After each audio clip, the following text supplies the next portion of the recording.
Hello friends, and welcome to our video lecture on topic R2.3, the extent of chemical change. We're going to talk about equilibrium. Our guiding question today: how can the extent of a reversible reaction be influenced? And then here are our understandings. If you want to pause the video and read them, have at it. Otherwise, here are our objectives. We're going to define dynamic equilibrium. We're going to talk about the characteristics of a system at equilibrium, and we're going to state equilibrium law. We're going to write lots of examples of equilibrium expressions, distinguish between homogeneous and heterogeneous equilibria.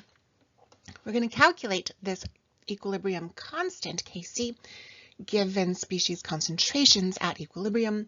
Then we're going to talk about the relationship between the magnitude, how big is that value of Kc, and what that means for the extent of the reaction.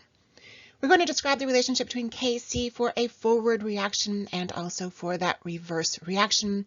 We're going to wrap up with a look at Le Chatelier's principle, applying it to lots of reactions. So what even is this thing that we call dynamic equilibrium? You have probably already guessed that there's something that must be equal, and in fact we have equal rates for some physical change or chemical change. Here we're looking at a physical system, physical changes. I have a liquid, it's becoming a gas. This is known as evaporation or vaporization. This happens when we have compounds that are volatile. That simply means that they tend to evaporate. Because I have enclosed this system, the gas particles are going to start to fill up the container. And at some point, we're going to have filled, we have saturated the air space. And what happens is I still have some of these liquids becoming gases, but I also have gases becoming liquids. And when the turning into a gas, turning into a liquid is happening at an equal rate, we have an equal rate of vaporization and condensation, this system is now at equilibrium. So equilibrium is when we have equal rates of a forward and reverse change. In this case, I have liquids turning into gas at the same rate that gases are turning into liquids. This is a dynamic equilibrium. That means that once this space is saturated with gas molecules, vaporization doesn't stop. We still have liquids turning into gases, but because we have gases turning into liquids at the same rate, we don't notice a significant change in the volume of the liquid and the pressure of the gas. Here we're looking at dynamic equilibrium again, but now for a chemical system, a chemical change where we can have an equal rate of a forward and reverse reaction. We're going to look at the reaction that takes this reactant, N2O4 dinitrogen tetroxide, and it can turn into this other gas, NO2 nitrogen dioxide. If I start with a container full of N2O4, that N2O4 is going to start to turn into NO2. Here we have N2O4 left, but some of it has been turning into NO2, NO2, NO2. When we get to equilibrium, what happens is this. I still have N2O4 turning into NO2, but some of that NO2 is turning back into N2O4. That's what this graph is showing us, the changes in concentration. At time is zero, I had all N2O4. Here is my concentration of N2O4, lots and lots of it. I have no of that NO2 yet, no product has been formed. Over time, that N2O4 is going to turn into NO2. So we have less N2O4, the concentration is going down. For my reactant, as my product is getting formed, the concentration of the NO2, that product is going to increase. But when we get to equilibrium, what happens is the rate at which my NO2 can turn into N2O4 is equal to the rate at which my N2O4 is turning into NO2. So I'm not going to see a change in the concentrations. Notice that my concentrations stay the same, but there are still reactions happening. I still have NO2 being formed. I still have N2O4 being reformed. It's just that those two guys are flipping back and forth between each other at equal rates, which is what this graph is showing us. So here we have the rate of the reaction. N2O4 turning into NO2. Notice that we've got a pretty fast rate of consumption at the beginning of the reaction. The N2O4 very quickly is turning into NO2. But over time, what's going to happen is that rate's going to slow because we're getting closer and closer and closer to equilibrium. Fewer of these guys are turning into that NO2. When we get to equilibrium, the rate is going to flatten out. We're going to plateau that rate. The rate doesn't change because we're at equilibrium. Also, our NO2. We didn't have any being made at time 0 until that reaction started. Then we had a pretty quick formation of that NO2. The rate that we were making the NO2 was pretty fast. But then over time it slowed down because we're getting closer and closer and closer to equilibrium until we get to equilibrium. And notice that the rates for these two reactions, N2O4 turning into NO2 and NO2 turning back into NO4, the rate is the same because, again, we're at equilibrium, and these guys are turning into these guys at the same rate that these guys are turning into those guys. We can summarize all of that by talking about these 5 characteristics of a system at equilibrium. Equilibrium is dynamic. That means that I've got some N2O4 turning into NO2 and NO2 turning back into N2O4. The reaction doesn't stop. We just have that equal rate of the reactants and the products turning into each other. Equilibrium can be achieved in a closed system. If I was allowing that NO2 to float away, of course, we're not going to have that NO2 available to flip back into N2O4. So we need our closed systems. We need to kind of hold our reactants and products together so that they can actually continue to react with each other. Concentrations are going to remain constant at equilibrium. The NO2 is going to remain constant. The N2O4 is going to remain constant at equilibrium. However, we don't have the same molecules of these guys. Again, we have a dynamic equilibrium. Some of the NO2 flips back into N2O4. N2O4 is flipping into NO2. We call that our equilibrium mixture. So here at equilibrium, we've got some NO2 and we've got some N2O4. At equilibrium, there is no change in the macroscopic properties. That means that I'm not going to notice changes in concentration. I'm not going to notice the reactions happening. It's going to look like it's the same. But remember that the reaction is still happening. It's just happening at equal rates, forward and reverse. Here I have my N2O4. So this is all N2O4. Notice that the volume is going to double after some of that N2O4 reacts into NO2 because there's twice as many molecules of NO2 as there are of N2O4. So in this mixture at equilibrium, I've got guys, again, that are flipping back and forth. NO2 to N2O4, N2O4 to NO2, but my volume is going to look like it's staying about twice as big because we've got twice as many molecules of gas in the products as we have in the reactants. We're also not going to notice any color changes. Notice the darker N2O4, the lighter NO2 plus N2O4. That color isn't going to change even though reactions are still happening because the concentrations of NO2 and N2O4 remain constant, even though they're not the same molecules of NO2 and N2O4 over time. We can also talk about equilibrium being achieved from either direction. So in this graph, we started with lots of N2O4, and we turned that N2O4 into NO2. I could also have a graph, I'm going to draw it up here, where maybe I started with lots of NO2 and no N2O4. Over time, because the reaction is reversible, some of that NO2 is going to turn into N2O4. We're going to have some N2O4 being produced. I'll end up with the same concentrations.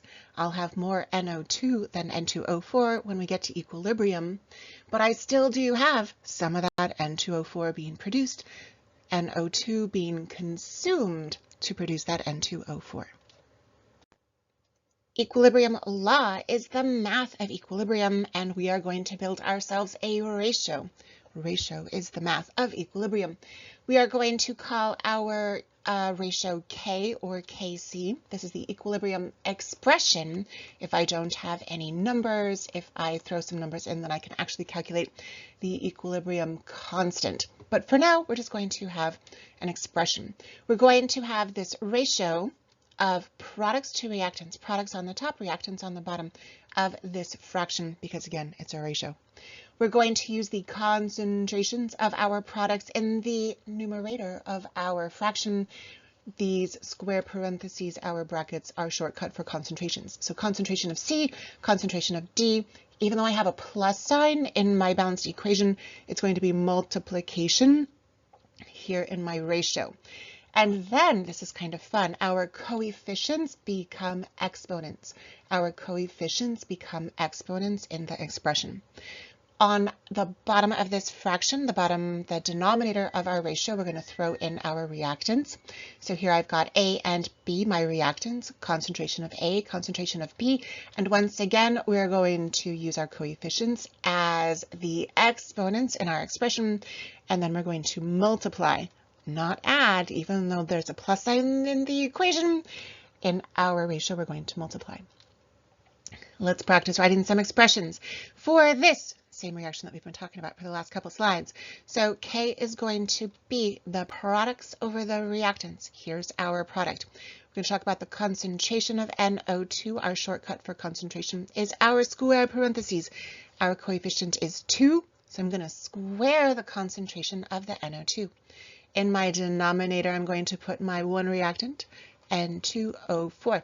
Again, I want the concentration of that reactant, so I'm going to use my square parentheses, my brackets. The coefficient is an invisible one, so you could totally say raised to the first power, but that doesn't change anything. So usually we just don't even bother writing the 1 as that exponent. Let's do another one. Let's look at this reaction. H2 plus I2 makes some hydrogen iodide. Hydrogen gas and iodine gas makes hydrogen iodide. So once again, we're going to put our products on the top. Product is going to be that hydrogen iodide. So I'm going to do HI concentration, and we are going to square it because I have a 2 here. In my denominator, we're going to put our reactants, the H2 and the I2 gases. H2 concentration, I2 concentration. My exponents are going to be 1s because my coefficients are 1s. We don't have to draw the 1s as our exponents because raising something to the first power means it is the same. But remember that we are going to multiply. We need to multiply those concentrations. Feeling good so far? Want to do some more practice? Yeah, we do. Ozone can turn into oxygen gas, but oxygen gas can also turn back into ozone. Let's write the expression to show this equilibrium. K is going to be, again, products over reactants.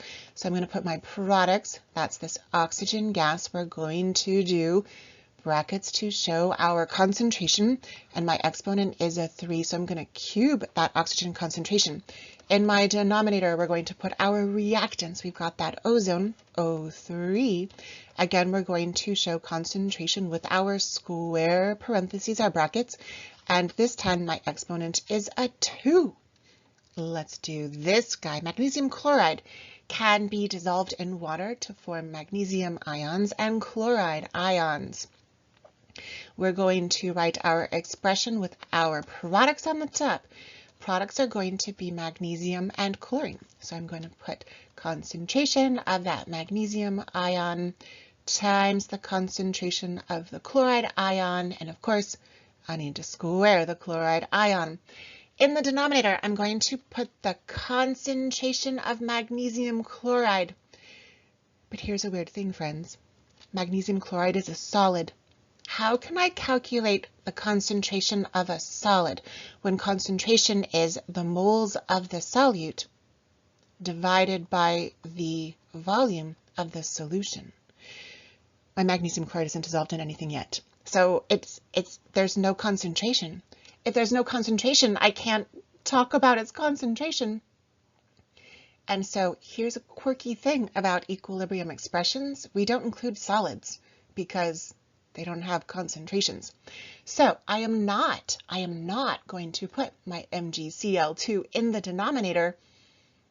I'm not going to put anything in the denominator except maybe a 1. But of course, that doesn't mean anything. So we can write our equilibrium expression as simply Mg2 plus ion times chloride ion squared.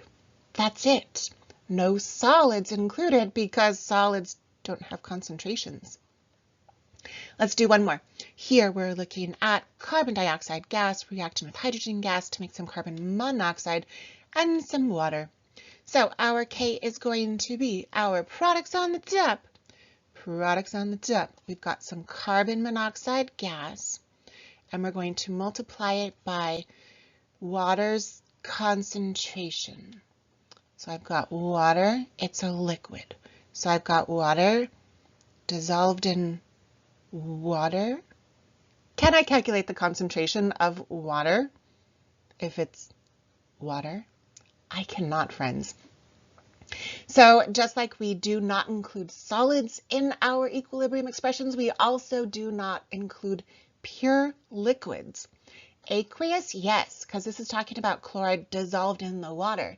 But water dissolved in water, I cannot calculate that concentration. And so we are not going to include our liquids. Pure liquids do not go into our equilibrium expressions either because they don't have a concentration. So I'm going to get rid of that multiplied by, because we're just going to put the carbon monoxide gas, because I can calculate the concentration of a gas. That's all that's going to go in my numerator. That's the only product that I'm going to include. Let's look at the reactants and the denominator. I've got a gas, I've got another gas. We can totally throw these into our equilibrium expression. I've got some carbon dioxide. I'm going to multiply it by some hydrogen gas. Coefficient 1 means our exponents are 1. We don't have to write those. So important, no pure liquids, no solids in our equilibrium expressions. Yes, gases and aqueous solutions. Good? All right, let's do a couple more. Everything's a gas, so I can put all 3 species into my equilibrium expression. So K is going to be, again, products on the top, reactants on the bottom. Products on the top, I've got my ammonia gas, and I'm going to square it. We're going to divide that by my reactants, nitrogen gas, times hydrogen gas, and I'm going to cube that hydrogen gas. This is my equilibrium expression for the formation of ammonia from nitrogen gas and hydrogen gas. Let's do this guy. I have aqueous. That's good. We've got a gas. That's good. We've got a liquid. Oh no, can't include this guy in our expression. So I'm going to just ignore it. So K is going to be products on the top. We're going to have this carbonic acid. Our coefficient's 1, so I can ignore the exponent. In my denominator, I've got my reactants. We're going to put the carbon dioxide gas on the bottom. Again, coefficient of 1 means no exponent needed in my ratio. And quickly, one more little bit of vocab while we're looking at these two guys. These are all gases, so I'm going to call this a homogeneous equilibrium, because all of the states of matter are the same. Here, and I'm ignoring my liquid, but I still have different states of matter. I've got aqueous and I've got gas. These are different, so this is going to be a heterogeneous. That's an E, heterogeneous equilibrium. Homogeneous, all the states of matter are the same. Heterogeneous, we can have some gases and some aqueous solutions. No liquids, no solids, because they don't go into our expressions. If I have some numbers, I can calculate the value of that equilibrium constant using my expression. So once again, we have our hydrogen gas and iodine gas forms hydrogen iodide. Let's write our expression. We're going to put our products on the top. HI is going to go on the top, and it's going to be squared. We're going to divide it by our reactants. We've got H2 times I2. Our coefficients are 1, so I don't need to worry about exponents. We can now plug in these values, and we're going to go from our expression to our constant. So Kc is going to be equal to the concentration of our product, 0.156 squared, divided by the concentrations of our reactants, 0.0222 times, not plus, but times 0.222. With our concentrations, these need to be at equilibrium. They can't just be any old random concentrations. They have to be concentrations at equilibrium. So handy dandy calculator says that 0.156 squared divided by 0.0222 times 0.0222 is equal to 49.379, lots of digits. We're going to go ahead and keep 1, 2, 3 sig figs. 49.4 is going to be our equilibrium constant. This is our expression. This is our constant.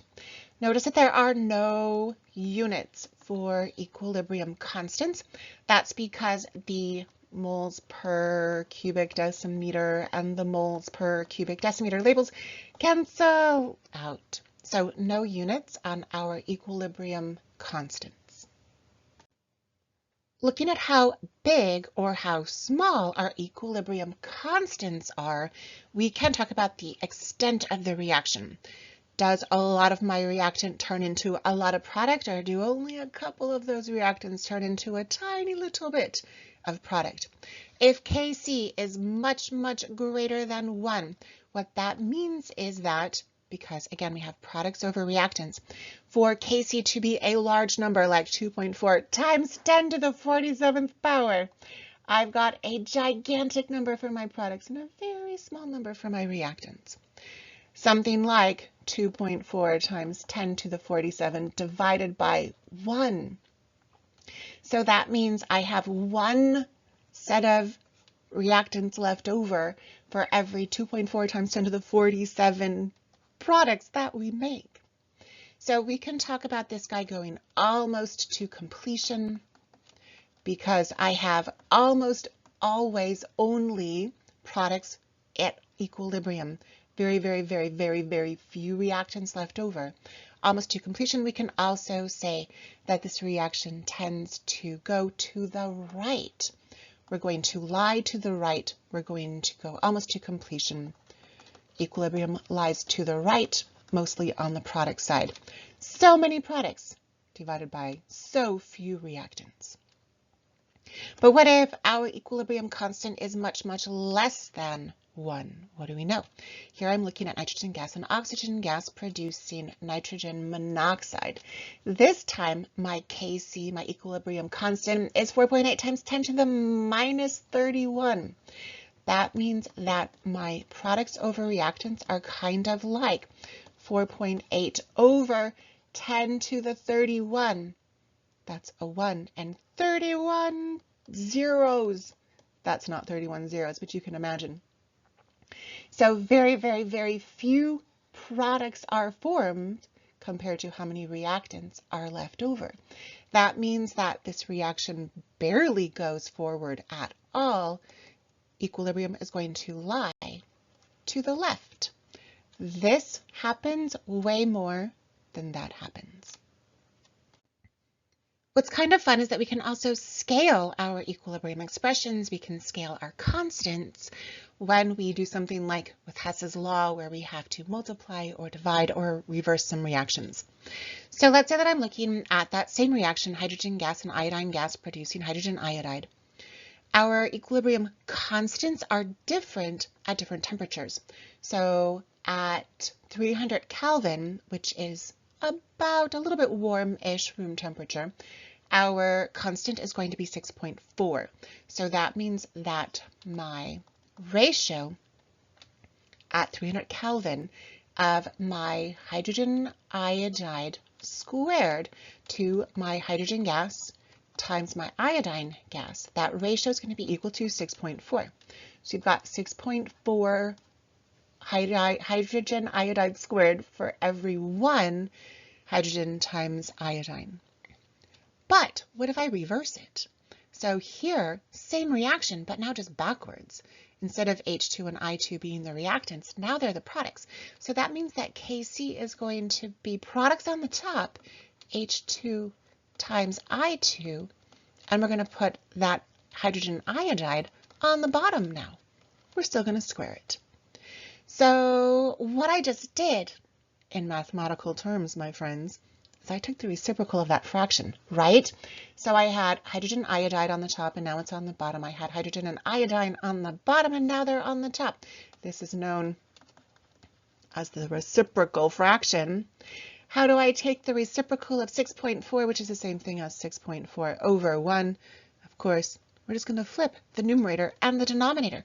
So the equilibrium constant of the reverse reaction is the reciprocal of the original Kc, the original equilibrium constant. We don't love to have decimals and fractions mixed together, so I'm going to go ahead and do 1 divided by 6.4, and that's going to equal 0.15625. That's going to be the equilibrium constant for the reverse reaction. What if I needed to double this? What if everything is twice as big? I have twice the concentration of all the things. What I'm going to do is think about how this equilibrium expression, hi to the 4th power divided by h2 squared times I2 squared. How does this relate to this? Well, if I were to take this whole thing and square it, I would get hi, 2 times 2 is 4. That's a 1, that's a 1. If I multiply by 2, we're going to get 2 and 2. That means that my doubling of the reaction is going to square the original equilibrium expression, which means that we're also going to square the equilibrium constant. So 6.4 squared is 40.96. That's going to be our new equilibrium constant when we double all the things. But what if I need to chop in half all the things? So instead of going 1, 1, and 2, we've got half, half, and only 1. Half of all the things. Well, if I go back to this reaction, hold on, let me pick another color. I'm going back to this reaction, and I've got 2 and 1 and 1, but I want half and half and 1. I have to raise this whole thing to the 1/2 power. So that means I'm going to take my equilibrium constant and I'm going to raise it to the 1/2 power. That's the same thing as a square root. And so the square root of 6.4 is going to equal 2.5298. I'm going to round that to 2.53. This is our Kc, our equilibrium constant, for chopping that reaction in half. And for the rest of this lecture, we're going to talk about Le Chatelier's principle, which is all about how we can change the conditions of equilibrium and cause equilibrium to shift a little bit. So here we're looking at nitrogen gas, hydrogen gas, and ammonia being produced. Our equilibrium constant is 9.6 at 575 Kelvin. That's pretty hot. Let's say that I want to increase the pressure. So again, I've got a closed system. I've got some N2, and I've got some H2, and I've got some NH3. So nitrogen gas and hydrogen gas and ammonia. If I increase the pressure, that's kind of the same as decreasing the volume. So I'm taking these guys and I'm squishing them together. Notice that in my reactants, I have 1 plus 3, that's 4 total moles of gas. In my products, I only have 2 total moles of gas. When things are squished together, it's more stable to have fewer particles. So at an increased pressure, we're going to actually make more of the product. And so my reaction, equilibrium, is going to shift to the right. We're going to make more ammonia. We can also say that we favor the forward reaction. But what if instead of increasing the pressure, we decrease the pressure? That's kind of like giving it more and more and more space to move around. When particles in the universe have a lot of space to move around, it is more stable for them to be spread out, which means that 4 moles of gas is better than only 2 moles of gas because these molecules are smaller and they can spread out more. So if I decrease the pressure, I give more space between the gases. We are going to favor the side that has more moles of gas. And in this reaction, that's the reactants. So what's going to happen is that our equilibrium is going to shift left. We're going to go more this way. We're going to make more N2s and H2s. We can also say that that is favoring the reverse reaction.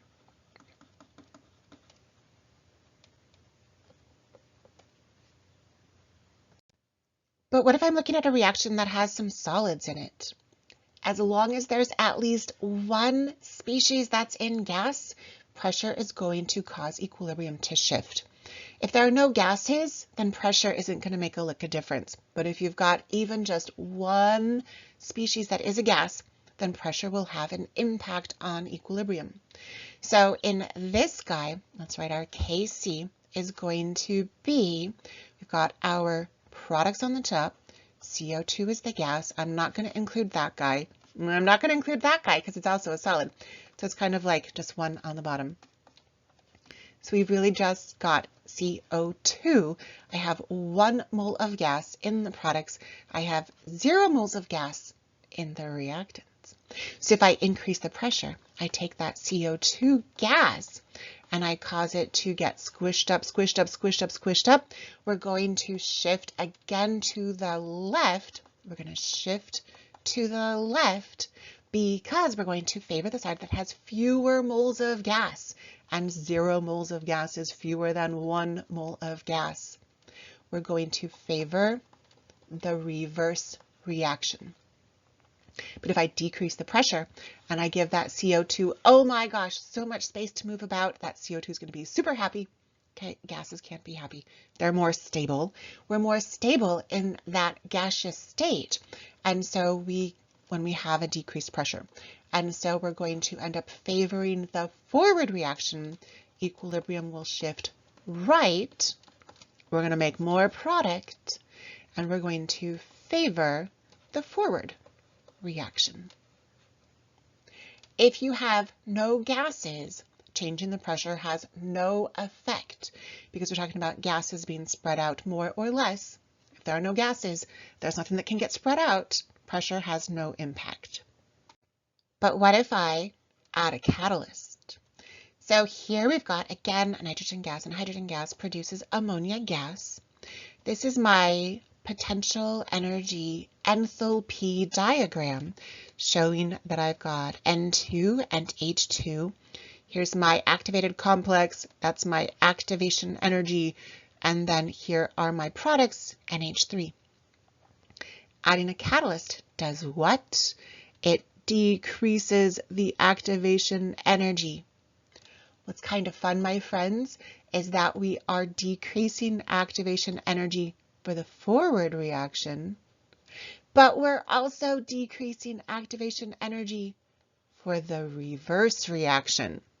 Activation energy is decreased for both of them equally, and so that means that there's no change.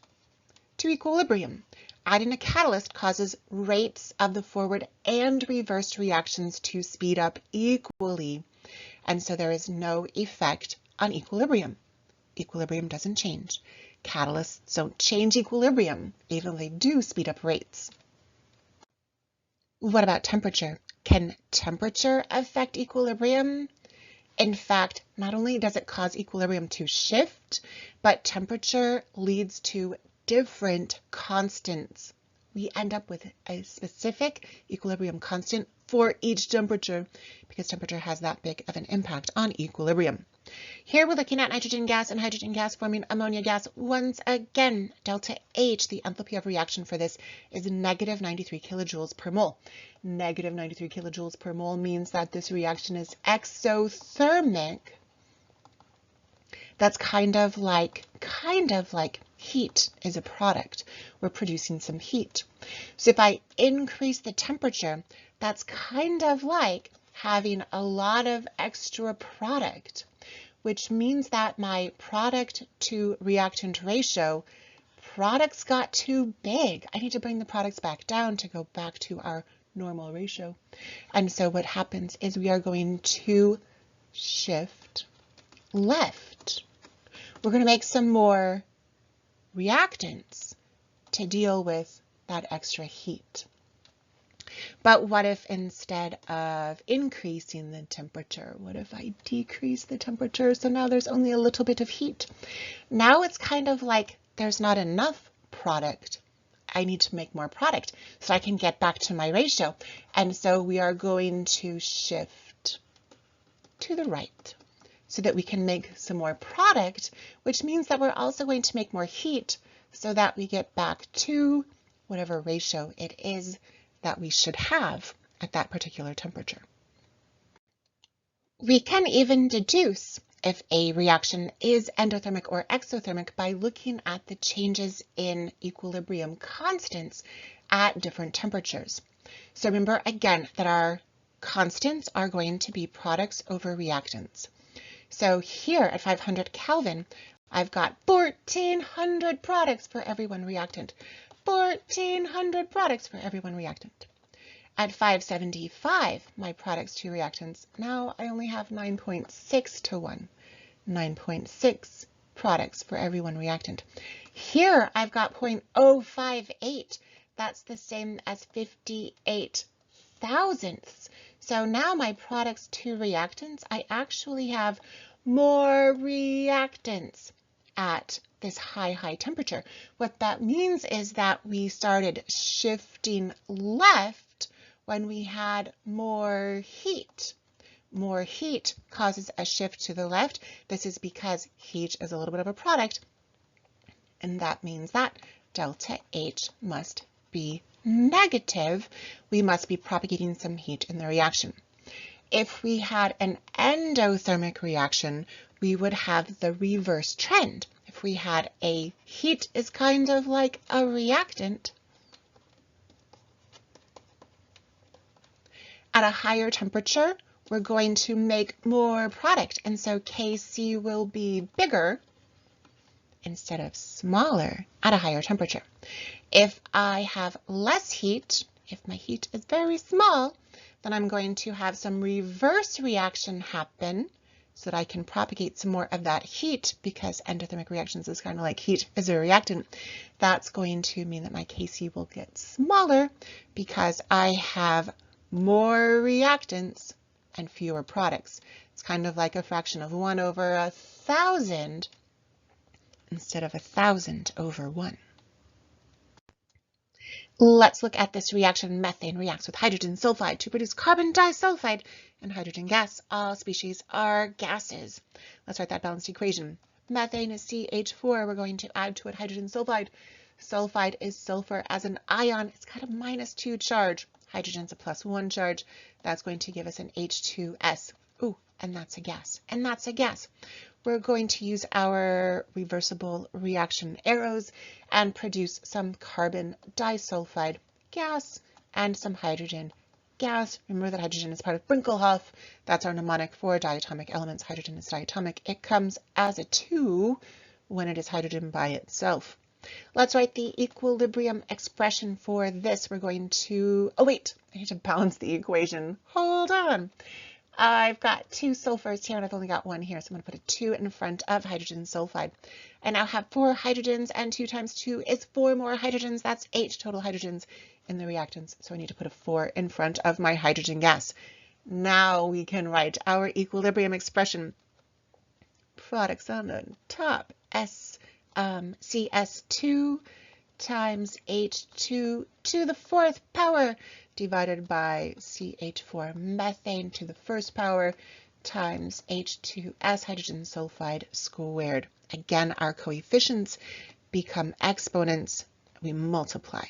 All right, so let's look at what's going to happen if I add extra hydrogen gas. So I'm going to make this hydrogen too big. If hydrogen's too big, that's going to throw off my ratio. I have too much stuff in the top. I need to get rid of that stuff in the top. So what we do is we're going to favor the reverse reaction. We're going to favor the reverse reaction. We are going to shift equilibrium to the left. That's going to take some of that extra hydrogen and turn it back into hydrogen sulfide and methane so that we can get back to our ratio. So adding hydrogen gas is going to cause the reaction to shift to the left. What if instead of adding hydrogen gas, what if I added some methane gas? So now this guy is too big, which means that my ratio, my denominator, is going to be too large, which is again going to throw off my ratio. To get rid of that extra methane, I'm going to make some more product. That's going to cause that methane to get smaller and smaller until I get back to a lovely ratio.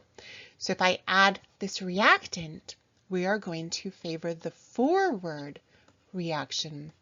We're going to shift to the right. What if I add, if I decrease the volume of the container? These are all gases. So if I have a container and I've got all my gases in here and I make the container smaller, smaller, smaller, that's the same thing as increasing the pressure. And pressure and gases have a pretty strong relationship. If I have an increased pressure, a decreased volume, we're going to favor the side that has fewer moles of gas. If we've got a lot of space, we'll favor the side that has more moles of gas. But a decrease in volume means we need to figure out who has fewer moles of gas. So I'm going to count. Here I've got 1 plus 2, that's 3 total moles of gas. Over here I've got 1 and 4, that's 5 total moles of gas. A decrease in volume is going to favor the side that has fewer gas particles floating around. That's going to be the reactant side. So we are going to favor the reverse reaction. We are going to shift to the left so that we have fewer moles of gas because we don't have a whole lot of space for those gas particles to be floating around. What if I add a catalyst? That's going to speed up the rate of the forward reaction and also the rate of the reverse reaction, and it's going to speed up those rates equally. So adding a catalyst to any reaction is going to have no effect on equilibrium. What's interesting is that these guys, well, not the catalyst because it doesn't have any effect. These guys are not going to have an effect on the value of Kc. Kc's number, whatever that value is, will stay the same. But if I change the temperature, we not only change equilibrium, but we also change the number, the value of that equilibrium constant. These guys, the constant stays the same, we just shift the reaction's equilibrium. Changing the temperature is going to change not just where the equilibrium lies, but also the value of the equilibrium. We have an increase in temperature. So we are adding heat. But are we adding heat as a reactant or as a product? In order to know how temperature is going to affect equilibrium, we also have to know the delta H, the enthalpy of the reaction. And this reaction's delta H happens to be positive 95 kilojoules per mole. Positive means that it's an endothermic reaction. That means that we're adding heat kind of like a reactant, we're not producing it. So if I increase the temperature, I have more heat. That's kind of like I've got too much reactant. And so my values are going to be off. We are going to shift to the right to get rid of that extra heat, take it back down to normal. We are going to shift right. We'll favor the forward reaction when we increase the temperature of an endothermic reaction. One more example, my friends, and then we are done with this lecture video. Let's say that we are looking at this reaction. We've got some sulfur dioxide reacting with oxygen to produce some sulfur trioxide. Delta H is a negative 200 kilojoules per mole. That means that it's an exothermic reaction. It's kind of like we're producing heat as a product. Heat is being propagated, released in the reaction. What if, because we are all about green chemistry, our goal is to make lots and lots of product. We don't want to have some reactants left over because that's wasteful. The goal is to make lots and lots of sulfur trioxide. Thinking about Le Chatelier's principle, thinking about how we can shift equilibrium, what conditions would produce the most SO3? How can I get the most SO3 out of this reaction? It's exothermic. It's kind of like heat's being released.